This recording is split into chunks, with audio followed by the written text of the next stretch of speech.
Howdy y'all got Frankenfoot here with an unfortunate lackluster performance on my part. So, anyway, we'll get right into it. This is the first base I attacked. I decided to go with GoWiVaHoBo because this base did not have a hugely defined core. Well, I mean it did, but it wasn't a very powerful core. It's a bunch of splash damage and air defenses in there. And it was also pretty boxy, so I thought Valks would be a better option than P.E.K.K.A.s here. Plus, the lure was easy, and the thing that you really have to do with GoWiVaHoBo is get the lure done efficiently and well, which I might could have done better at here.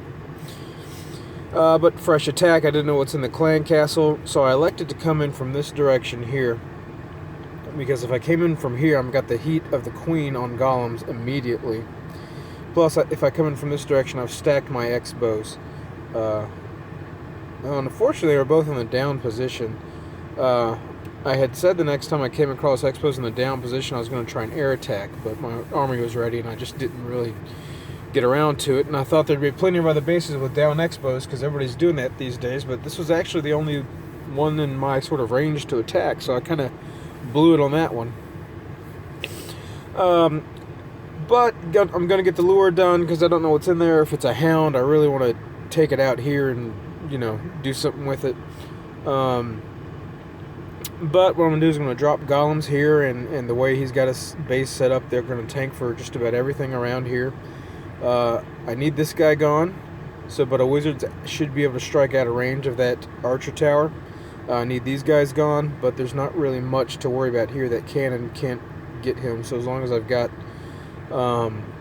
this archer tower covered and that X-bow covered, wizards can take out these 3 buildings here and just start the process of doing the funnel, and then release the Valks and the heroes and the bowlers and everything behind it. Now what killed it on this raid is this wizard tower here. When I dropped my bowlers, they decided they're going to go over there in that direction instead of moving forward in this direction. Now I thought that I was worried about that, and so what I did was I brought a jump spell, and I'm going to bring a jump spell and place it right here to open up all these compartments, because I was worried that the Valks might very well come in and they might move in this direction, or come in here, take out the queen here, and then once they're in here, they're very likely to move outside of the core. They don't really want to move into the core, so a jump spell I thought was essential to bring it in here. And I think that was still the right decision. I just, when the bowlers took a walk, that was pretty much the end of it.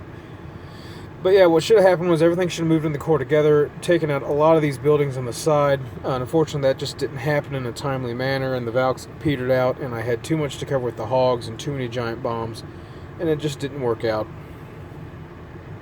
So first hog comes in for the lure, and I took my time to sit there and count, and I counted 5 minions and a dragon. Okay, well that's 20, I got them all.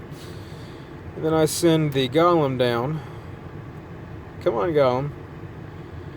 With 2 poisons behind it. And the minions go down quickly. And I dropped that wizard to try to help with the killing of the dragon.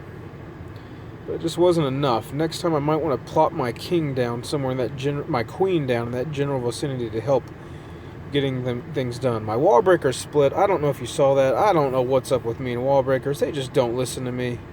I drop them all in the same spot, and one always goes cattywampus. And here's what killed it. The bowlers walked away, and they're not going to have any tanking. They're just going to peter out and die, because they're slow and they're vulnerable. They might get that archer tower. They might hit a rock on the king's head. But that'll be it.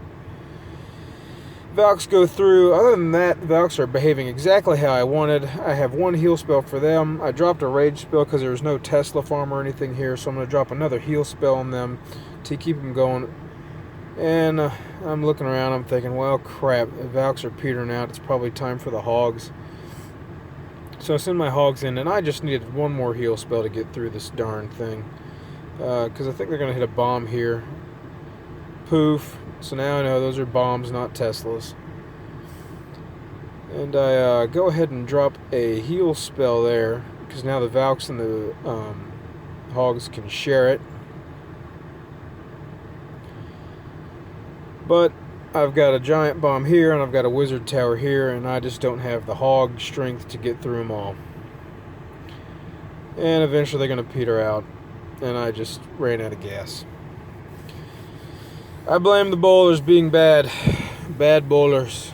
Bad bowlers. But I think the reason they're bad is because if you look at the architecture of this base, small compartments here. Small compartments all around the edges of this base. Considered coming in from the corner over here. That might be advantageous when you have such small compartments around the edge of the base. I generally try to avoid corner attacks, but I've seen them work more and more these days. So something to consider, you know, when you got a small compartment you're trying to bust into, bowlers have a high propensity to walk somewhere else, because these buildings are going to fall so quickly, and then they're not going to have anything to draw them. I thought the jump spell would help draw the bowlers in, but they would much rather go for that archer tower, it seems. I should have tried to drop them a little bit more to the left, but, you know, whatever. It's, bowler walking happens. It happens. Alright, well, it's Frankenfoot signing out for now.